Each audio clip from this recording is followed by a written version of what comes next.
un lado se refleja en la dimensión demográfica, que también estamos en el umbral de un cambio enorme. Como ustedes sabrán, nunca antes en la historia de la especie y de casi ninguna otra especie habíamos tenido tan pocas vástagos como organismos. La tasa de natalidad de todo el planeta ha caído estrepitosamente, lo cual no es necesariamente algo negativo, porque también ayuda a equilibrar a una humanidad amplia, pero sí genera unos desafíos que nos van a hacer enfrentar un panorama inédito, ¿no? Cambia mucho el aspecto de la pirámide demográfica, es decir, la cantidad de personas por generación que hay, más mayores. Se cierra ya en la mayoría de los países ya desarrollados y en desarrollo lo que se llama una vez ventana demográfica, que en esa época en la que hay más personas en edad productiva que en edad escolar, y que por lo tanto hay muchísimos recursos para invertir. Y entonces nos enfrentamos a un panorama, insisto, inédito, nunca antes visto. Y por otro lado, la dimensión financiera y económica está estrechamente relacionada con la inteligencia artificial, porque hay un sistema de endeudamiento público y privado enorme, deuda que en buena medida se ha canalizado hacia las nuevas tecnologías, y que en algún momento la productividad tendrá que responder a toda la dimensión y toda la esperanza que se ha puesto en la capacidad de estas tecnologías para generar riqueza social, y no sabemos en qué medida eso sucederá. Entonces, en un momento de tal incertidumbre, ser joven, como a la mayoría de las personas que nos acompañan, sobre todo en la parte posterior del auditorio, en este momento es especialmente o aterrador o emocionante, porque están en el umbral de un mundo muy diferente. Y ante eso, me parece que la respuesta no es tirar por la borda todo lo que hay por detrás, sino al contrario, recurrir a la tradición, a la historia profunda, a la geología, pero también a la mitología y a la épica de muchas otras épocas, para encontrar ahí recursos para enfrentar este mundo. Ahora, regreso a la pregunta crucial sobre la ética de la escritura y la inteligencia artificial. Y me parece una pregunta muy buena, porque realmente de lo que se trata es de una relación entre humanos. El tema problemático que tú ya describiste es que hay un uso no aprobado de la riqueza cultural humana en todas las chatbots, todas las aplicaciones se están aprovechando de lo que hemos hecho los seres humanos sin retribuirnos a cambio de ello. A mí una amiga un día me escribió y me dijo, mira, entra a esta plataforma, aquí hay una lista de los libros que ya han sido usados para alimentar a los grandes modelos de lenguaje, que ese es el nombre técnico que está detrás de los chatbots, Large Language Models. Entonces ahí estaban varios de nuestros libros, ¿no? Estos libros ya se incorporaron a las redes que dan pie a que nos pueda responder ChatGPT o Claude o cualquiera de ellos.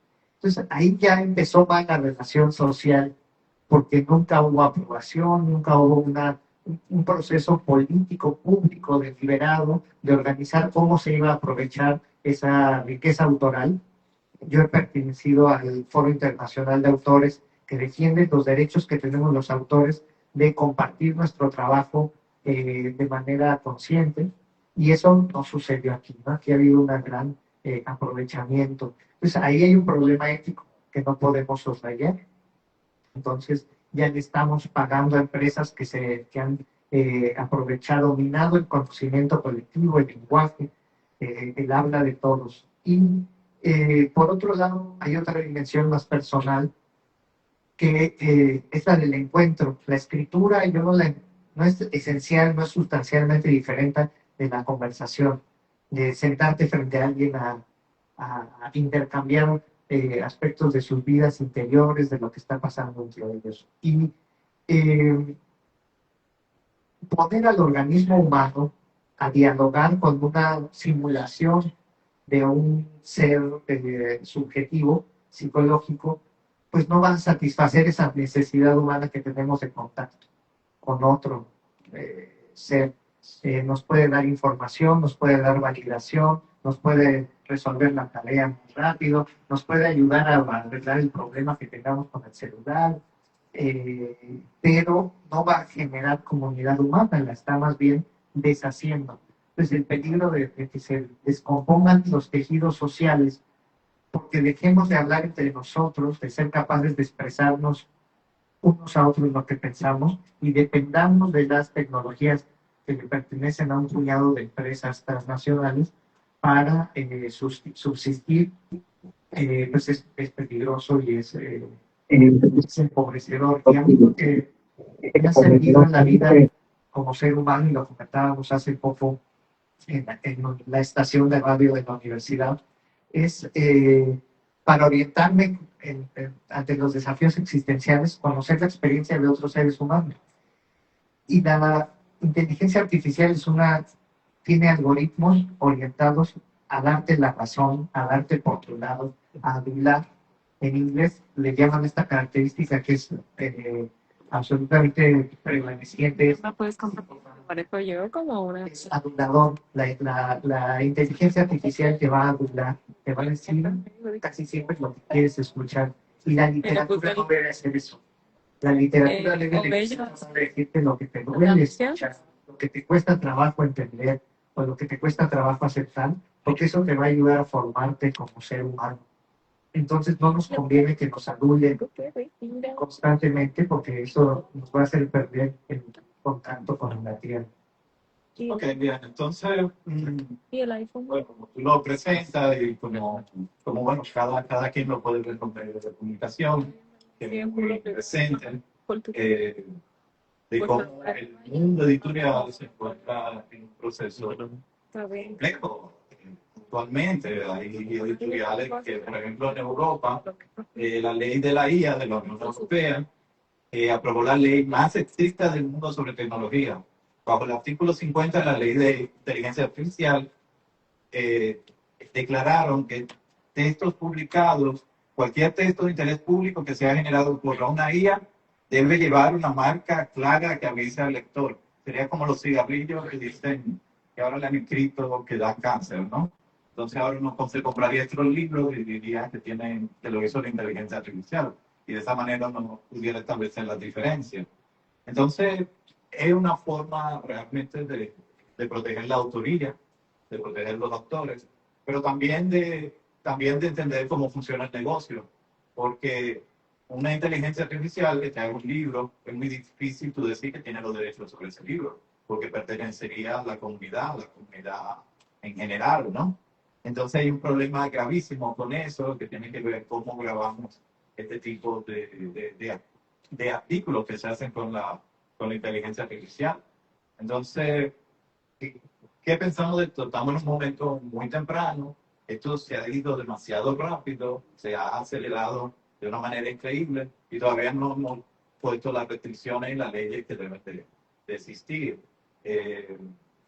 Entonces nos falta todavía eso, de qué manera restringimos un poco ese uso de la inteligencia artificial, si se puede, porque la inteligencia artificial y lo que aparentemente luce, parece que nos va a suplantar a todos los trabajos, porque si tiene algo que lo hace todo rapidísimo. Miren, yo soy más o menos no tan mayor, pero soy mayor porque me acuerdo que cuando entré a la universidad, yo estudié en INTEC, no estudié acá, y fue hace mucho.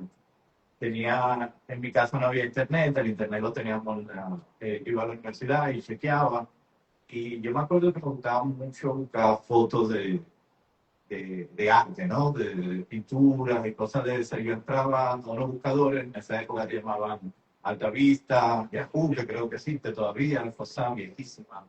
Entonces yo buscaba y lo que hacía es que ponía, qué sé yo, una pintura de Salvador Dalí. Le daba y me iba al baño. Cuando volvía, aparecía la descarga.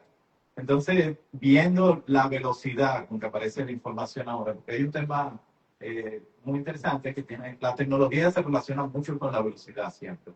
Entonces, la velocidad con que ahora se maneja todo, yo creo que prevalece. Hay un punto en que tú le pides a la inteligencia artificial que te escriba un poema te lo escribe en el momento. O sea, en 2 segundos ya tú lo tienes todo. Entonces, la velocidad con que está ocurriendo todo, que tiene que ver con el cambio tecnológico, en algún momento también va en detrimento de la misma humanidad, porque la humanidad requiere todo lo contrario, requiere lentitud, requiere concentración, requiere pensar en la situación que se tiene enfrente y no se requiere ese tipo de habilidad. Ya entrando a la escritura, no sé qué te parece a ti, Jorge, pero por ejemplo, un modo de resistencia que tenemos algunos amigos es que hemos empezado a escribir y de la manera más lenta posible.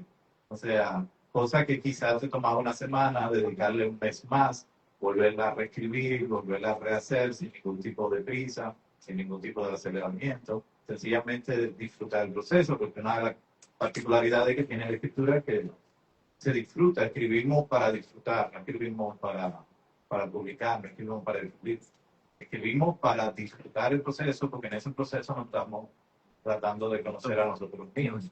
Entonces, también te quiero preguntar eso sobre la velocidad. ¿Cómo lo ves con todo eso? Esa velocidad y ese incremento exponencial de la rapidez con la que funcionan estas herramientas revela también lo absurdo que es escribir con inteligencia artificial. Es totalmente absurdo y eso está revelando lo absurda que son ciertas prácticas con las cuales está vinculado. Y les pongo un ejemplo del ámbito académico científico. Nature, la revista científica Nature, publicó un reporte cuantificando la cantidad de artículos inmensa que se han publicado con mucha bibliografía ficticia, alucinada, porque los académicos ya los están redactando con inteligencia artificial y ya cualquiera ya puede escribir decenas de libros todos los días si usa esas herramientas. Entonces, digamos que se multiplica exponencialmente la cantidad de textos que se pueden producir con la inteligencia artificial. Pues la pregunta es, ¿quién los va a leer? Nadie. Y sobre todo, entonces lo que revela es que se está escribiendo mucho para no ser leído de entrada, solo para cumplir algún requisito, para obtener algunos puntos en un sistema que debemos cuestionar. Y, eh, y si nosotros nos empezamos a delegar a la tecnología la escritura, por ejemplo, podemos mandar 170 correos electrónicos en una hora y escribir artículos y demás, que a su vez los otros usuarios no van a leer, les va a resumir la IA como ya está haciendo con los correos electrónicos. Sin que yo se le autorizara mi correo, ya me da un resumen. Y entonces es una escritura generada automáticamente para que la lea otro sistema y los humanos nos estamos quedando al margen de ese proceso, quedándonos cada vez menos familiarizados con el texto, con el peligro de perder la capacidad de comprensión lectora. Entonces eso realmente nos debería obligar a hacer una pausa y decir qué estamos haciendo, para qué estamos haciendo todo esto, cómo cambiamos nuestros mecanismos de evaluación académica para que no sea la cantidad de artículos publicados y la cantidad de citas el criterio central de carrera, de hacer una carrera académica, de hacer una carrera de investigación, y que no sean de valor curricular los libros que publicas solo por el número, sino realmente la comunicación humana. Entonces, yo espero que eso nos obligue a cuestionar eso y que no aceptemos vivir durante mucho tiempo en la simulación de que yo escribo trabajos y tú los lees, ¿no? Se puede dar esa simulación entre maestros y alumnos.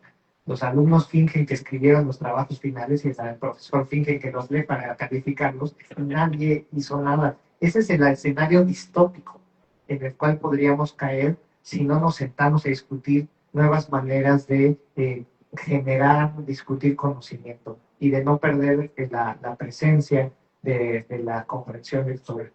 Tú sabes, tú mencionaste la parte de la comprensión lectora, ahora lo mencionaste de nuevo. Y me hizo pensar un poco en esto, o sea, leer es un proceso. Empezamos leyendo libros y la mayoría de las palabras las desconocemos y lo que hacemos es lo buscamos en el diccionario y inmediatamente la ponemos en contexto, sabemos qué significan cada palabra. Y cuando leemos otro libro y vemos de nuevo la palabra y decimos, bueno, ya me la sé. Y así vamos avanzando con la lectura y con esa comprensión. Entonces, ante estos modelos en que somos un sujeto totalmente pasivo, en que no estamos interactuando con esa lectura, realmente pasa eso de que vamos perdiendo un montón de capacidades y es como si uno mirara hacia un bosque, imagínense eso, y de pronto no puede distinguir los árboles que se ven, porque sencillamente tú ves un todo, tú ves un bosque, pero cuando tú sabes los nombres de los árboles, sabes los nombres de las minerales, del paisaje en general, puedes decodificarlo, lo ves enriquecido, ves algo que te va a tomar un montón de tiempo observar y puedes dedicarte a la contemplación real. Entonces, a medida que dejamos que esa contemplación ese ser activo ante la lectura, ante lo que vamos aprendiendo, inmediatamente lo tocamos, quedamos en una estupidez, un vacío grandísimo. Creo que es lo que puede pasar, ¿no? Que bueno, que no voy a explicar cosas porque la inteligencia artificial lo hace de momento a otro, pero entonces tú no vas a aprender cómo hacerlo. Entonces, realmente, y en el caso de la escritura, todo es un proceso de aprendizaje. Eh, por ejemplo, estaba pensando mucho en esto, en Cervantes, ¿no? Cervantes escribe el Quijote, pero antes de llegar a escribir el Quijote, empieza a escribir una serie de novelas ejemplares, y una de estas que escribe tiene ya un personaje muy parecido a Alonso Quijano, que sería el Quijote, ¿no?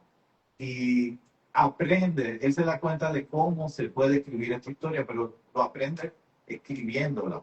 Si él no escribe estos textos anteriores, no puede llegar a escribir el Quijote. Entonces, todo es un proceso cultivo que va llevando hacia otro, te va llevando hacia un rumbo que tú no sabes que existía. Hay una entrevista con Paul McCartney que decía, bueno, yo y John Lennon nos sentábamos a escribir canciones y ya como por el año 67 nos dimos cuenta que encontramos ciertos acordes que nos resultaban imposibles hacer, ya lo podemos hacer naturalmente. Entonces hay algo que uno va ganando a medida que trabaja, a medida que se esfuerza, a medida que se dedica. Y de nuevo la escritura es compleja, porque el arte es complejo.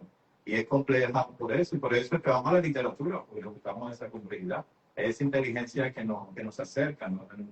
Es una sencillez, ¿no? Entonces, un poco esto de que, bien, bueno, la inteligencia artificial está ahí, pero no podemos relegar toda nuestra vida a ella, de que ella decida que nosotros tenemos que pensar en el momento o hacia dónde vamos, ¿no? Entonces, por otro lado, también tenía como nota, que bueno, tú diriges una de las revistas más prestigiosas de Hispanoamérica, ya tiene casi 100 años, la revista de la UNAM, ¿no? Y a ti te han mandado textos escritos por el editor en algún momento. Sí, ya llegaron y aunque uno lo sabe, es tan difícil comprobarlo, que la política entonces nos pone en crisis, ¿no? Una crisis de que tenemos que enfrentar. ¿Por qué es tan difícil comprobarlo? Porque las propias herramientas tecnológicas que se usan para someter a análisis estos textos son muy falibles y de hecho los hemos probado con textos clásicos de la literatura. Y entonces incluso el Quijote fue escrito por la inteligencia artificial según estas máquinas, ¿no? Entonces el criterio humano, por supuesto, puede distinguir, así como cualquier profesora sabrá que de pronto si le entregan unos ensayos redactados de una manera muy artificial, muy pulcra, muy clara, pero también como que deshumanizadas, que no los hicieron los alumnos, pero no hay manera como objetiva de comprobarlo. Lo podemos saber intuitivamente, pero no se puede comprobar. Entonces, una vez más, esto nos obliga a replantearnos qué tipos de culturas literarias queremos tener y no crear espacios editoriales que sirvan para volcar ese tipo de textos, ¿no? Si alguien nos manda algo escrito por inteligencia artificial es porque quiere algo distinto de haber escrito ese texto. Quiere un punto para su carrera académica, o quiere ser pública, o quiere simplemente el pago, porque también somos una revista que reditúa las colaboraciones, pero no quiere escribir. Entonces eso nos obliga a replantear qué géneros literarios vamos a publicar, qué clase de relación de confianza queremos establecer, y está desafiando el ingenio humano para que demos pie no a que nos manden textos automáticos mercenarios, sino textos que nazcan de la verdadera necesidad de expresarse, de comunicarse, de compartir con alguien más. Y se podría protestar y decir, no, bueno, pero la inteligencia artificial puede servirnos para estructurar, para limpiar, incluso para homologar la ortografía, ¿no? Entonces, ¿por qué no usarla en esa situación? Para esclarecer lo que estamos escribiendo. Estoy de acuerdo que hay rasgos de la escritura que son convencionales y que no tienen mayor trascendencia como que la ortografía, que la ortografía en cierta medida, ¿no?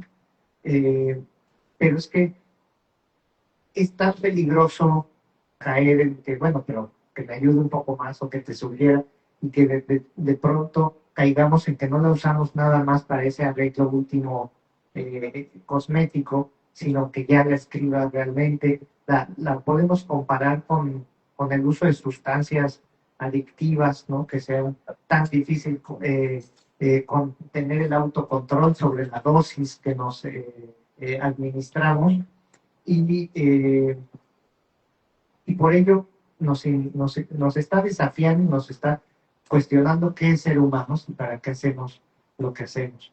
Y por supuesto está poniendo en crisis muchos oficios, como el de la traducción.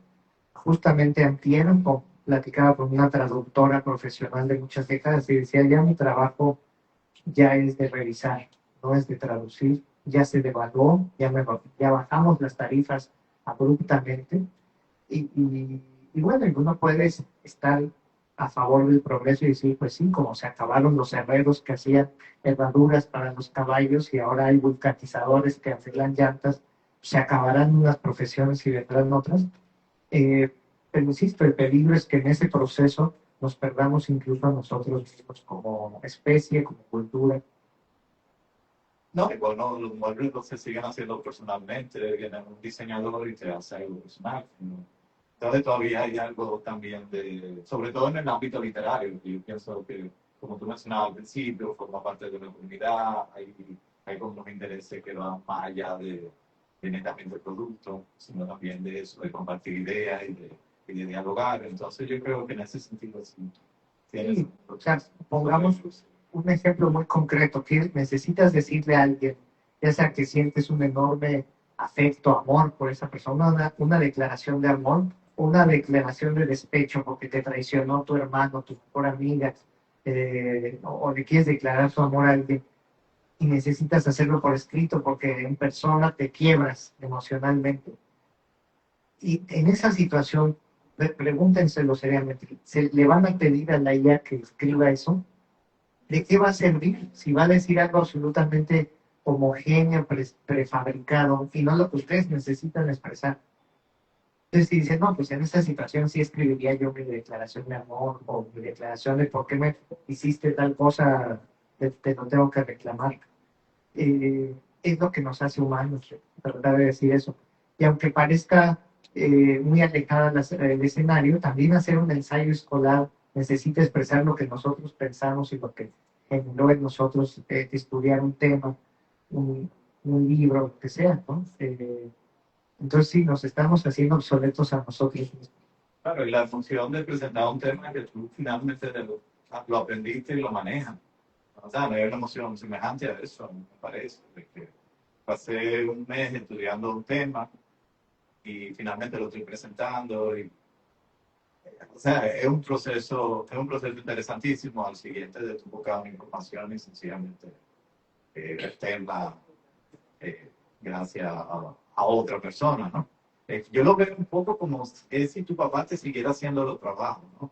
Del colegio, ¿no? Te hacía el trabajo, pero sigue ahí como escribiéndote tus cosas. Entonces hay algo de dependencia que creo que hay que superarlo. Yo estaba buscando un poco sobre esas reglas, sobre esas restricciones que están imponiendo las editoriales. Y me di cuenta que, por ejemplo, en Amazon, cuando van a estos buscadores que mencionamos, ¿no? Los buscadores, aquí tengo los nombres. Hay uno que se llama 0GPT, GPT-0 y Sapien. O sea, los profesores, por si quieren tenerlo cercano. Y entonces Amazon tiene de esos filtros para los libros que ellos publican, también las editoriales tienen un poco de eso. Y lo que hacen es que le piden a los autores que firmen un contrato donde digan que en ningún momento utilizaron inteligencia artificial. Y si la utilizaron, que lo expliquen.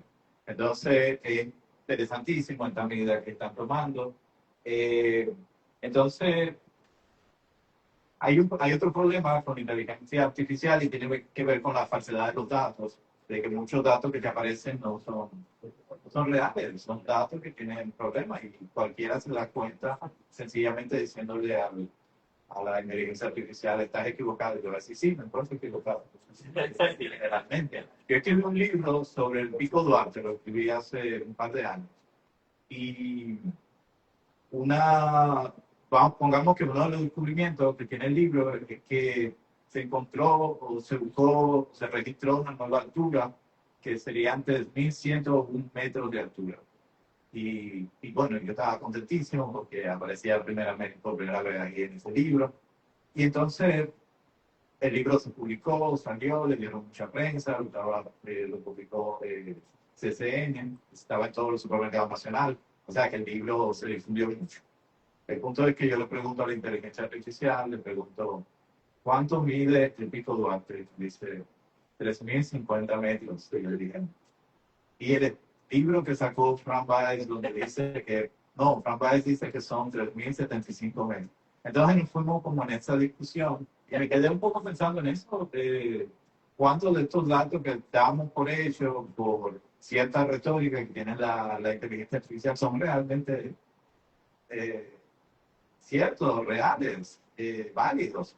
Entonces, ese es otro punto que yo creo que es muy importante que tengamos en cuenta, porque recuérdense que muchos de estos buscadores no solamente indagan en libros, sino en Internet. Entonces, Internet tiene un montón de información falsa, un montón de información que no ha comprobado. Entonces, ¿qué tal en cuanto a eso? El ejemplo del Pico Duarte también me propone otra analogía con lo que estamos viviendo con la inteligencia artificial.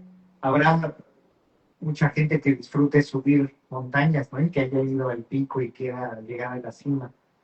Pero ya no es necesario hoy en día. Uno puede mandar un dron, ¿no? Desde abajo, lo levantas, vuela, llegas y se apoya en la punta y ya.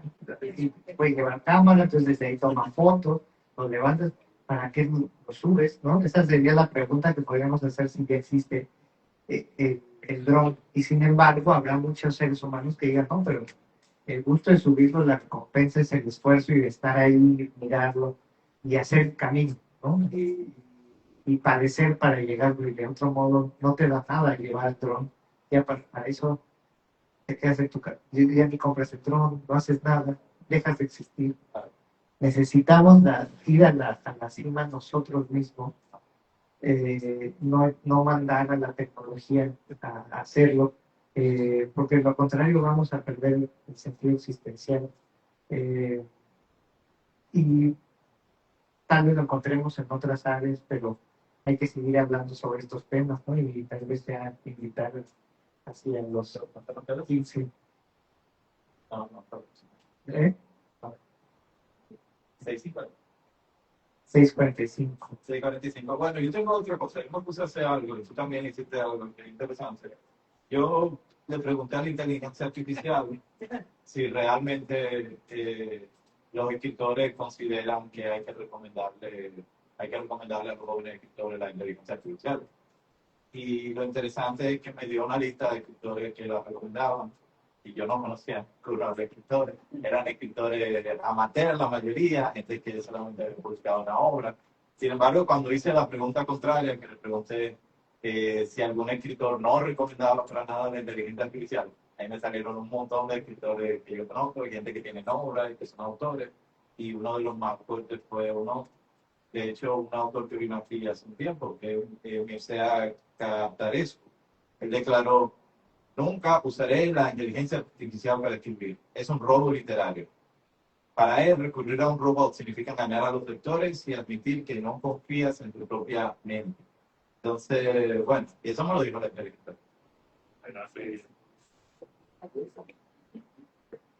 Yo le pedía, justo preparando el ejercicio para ahora un poema sobre la escritura universitaria y entonces le pedí que escribiera un soneto y a ver cómo lo hacía.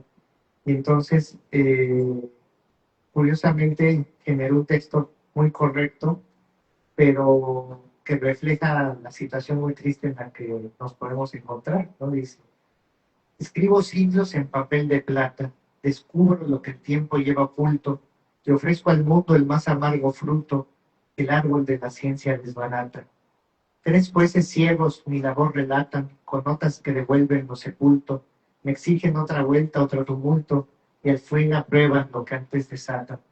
Pago por publicar lo que he sudado, la editorial lo vende a precio obsceno, mi biblioteca no tiene ese dinero. Y el saber que construí aficionado duerme en un muro de pago sereno, citado solo por mi fiel puñero. Entonces, reflejó muy bien la situación en la que se encuentra En serio, la inteligencia artificial, sí. el zurdo, ¿no? Pero eso es lo que no hace la inteligencia artificial, ¿no? Y cuando escribes un libro, es como subir al Pico Duarte, ¿no? Y leerlo es acompañarte en el viaje. Y escribirlo con inteligencia artificial es matar el dron y nadie le interesa eso. Entonces, si alguien tiene, vamos a tomar, ¿cuántos? 3 preguntas. Si alguien tiene alguna pregunta, quiero saber sobre inteligencia artificial, aprovechando que va a estar hasta el domingo acá, para que aprovechen. Pero, Muchísimas gracias por la presentación. Pienso también como, ustedes como productores de bienes culturales y decía, también están como en una especie de mercado, ¿no? Donde también hay ciertas presiones por producir o del mercado o en la academia, quien está en la academia. Gracias. Entonces, ustedes como productores de bienes culturales, que también se encuentran en un mercado, que se intercambian esas ideas, se intercambian esos productos, ¿cuál es tu opinión sobre cómo podemos ver la inteligencia artificial como realizada en competencias reales, de una forma quizá de eficientizar procesos? Y le tiene miedo quizá en algún momento ser desplazado por otros autores que son más productivos porque utilizan esas herramientas que minimizan el trabajo. ¿O cuál es su parecer al respecto? bueno, el problema con la inteligencia artificial, y yo lo pienso mucho en Brian Echenique, que es un autor peruano. Él hace unos años apareció publicando unas columnas que le pertenecían a otra persona. Entonces, aparentemente buscaba columnas de otra persona, tomaba pedazos y la pegaba en la columna que le estaba escribiendo. Porque sencillamente eso mismo, la productividad, tenía que publicar eso cada semana y él no estaba en eso, él no tenía ganas de hacerlo, pero entonces recurría a eso, a tomar cosas de otros autores, publicarla y completar su artículo. Entonces la gente decía: ¿cómo este gran escritor, uno de los mejores escritores peruanos, se presta a esto, ¿no? Porque hace este tipo de cosas.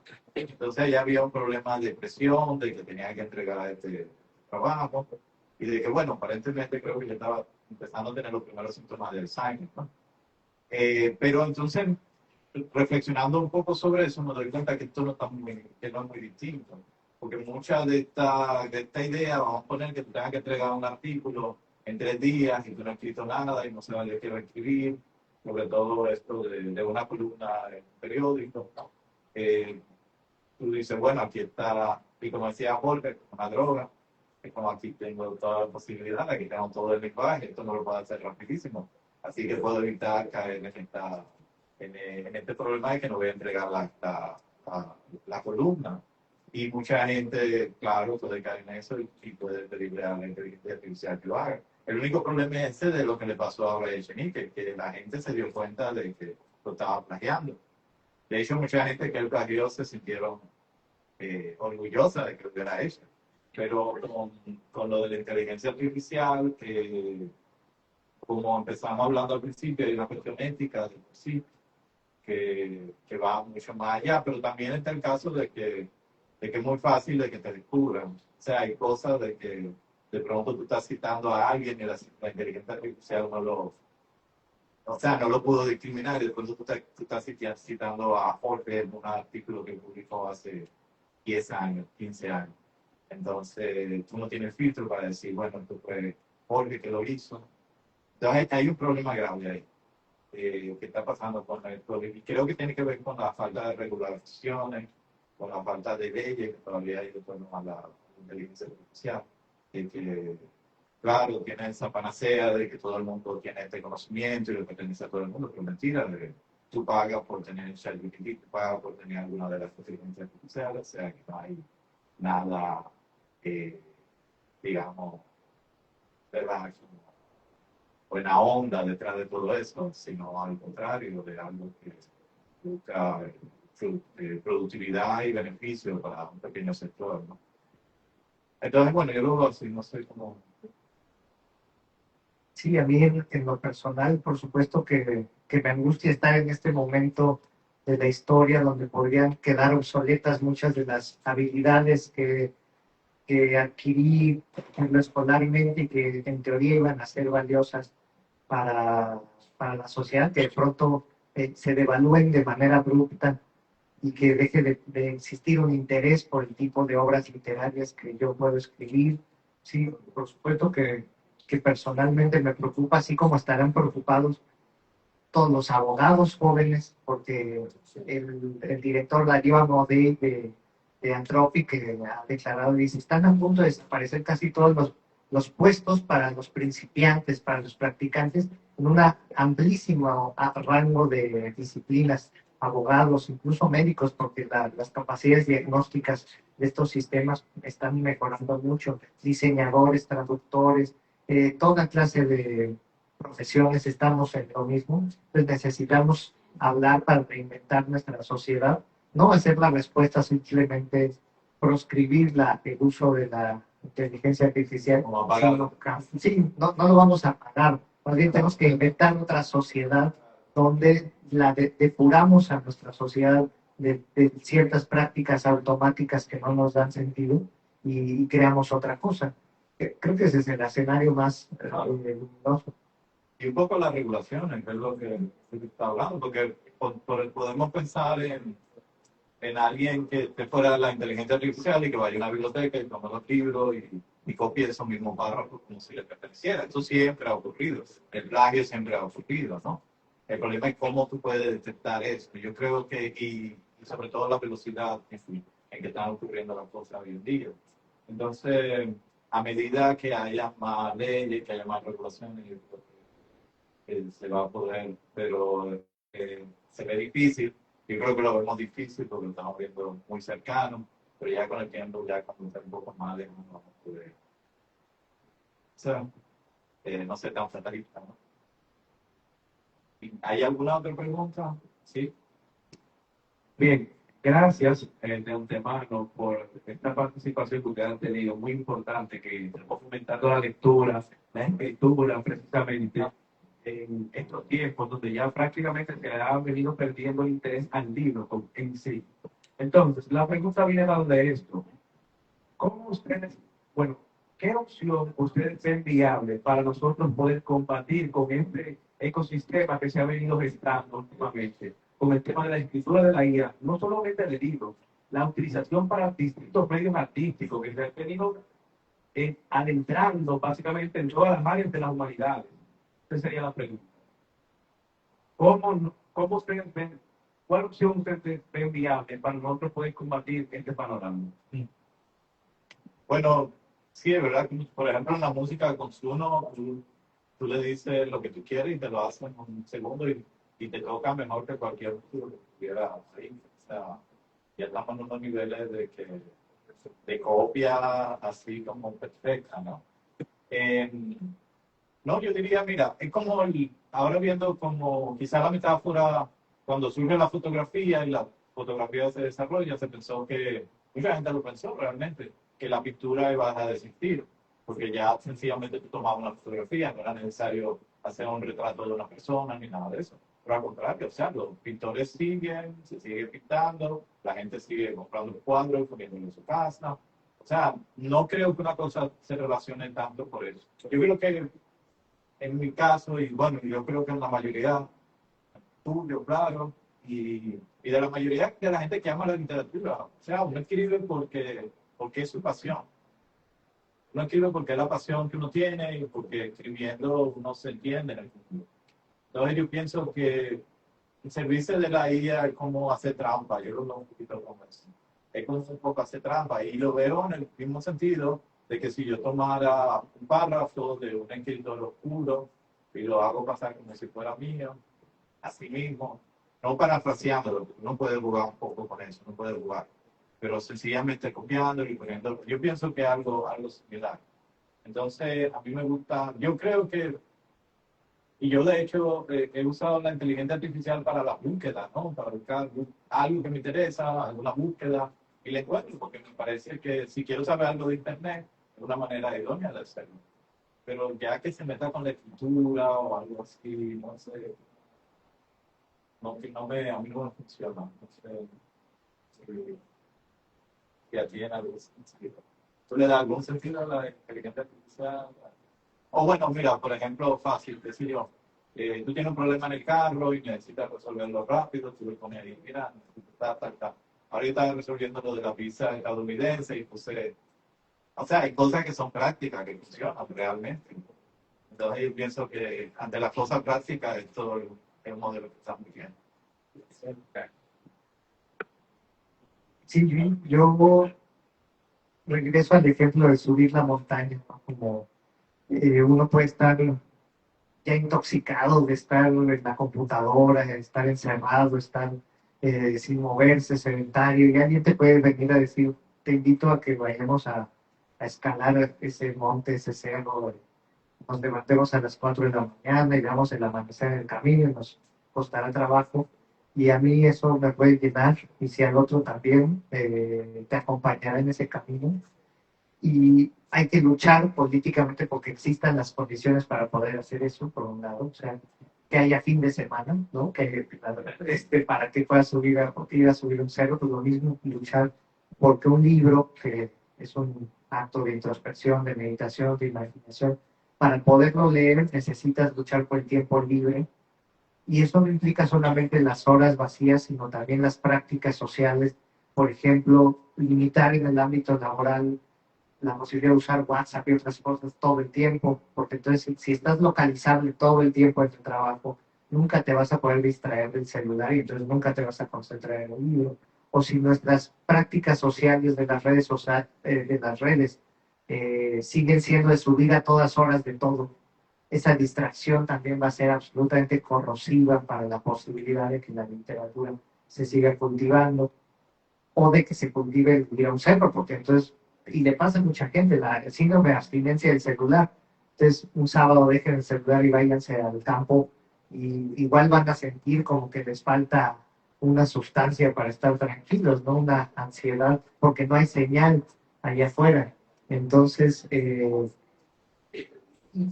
y necesitamos salir, movernos, hacer un esfuerzo, porque nuestros cuerpos están hechos para eso y eso no lo podemos cambiar. No podemos cambiar que estamos hechos por muchos millones de años de evolución para sentir placer después del esfuerzo y la recompensa y el encuentro y el contacto. Y no más, entonces pasa, ¿no? Sí.